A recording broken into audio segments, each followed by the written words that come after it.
एक हम नया सॉन्ग लेके आए हैं जो मार्केट में अभी तक नहीं आया है। वो शब्द उसको उठाकर आप कोई भी गा सकते हैं।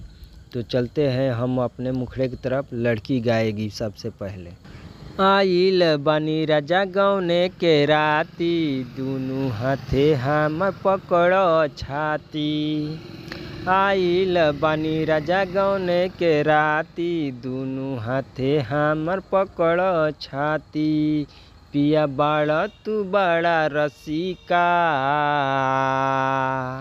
तो लड़का गाएगा।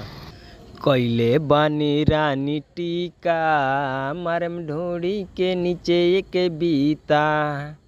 कैले बानी रानी टीका, मारम ढोड़ी के नीचे एक बीता।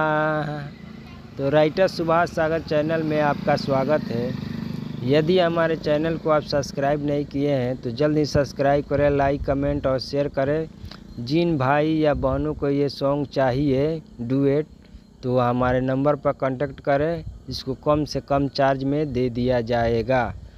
फर्स्ट एवं सेकंड अंतरा भी दे देंगे। ये गाना ऑलरेडी तैयार है। Thank you.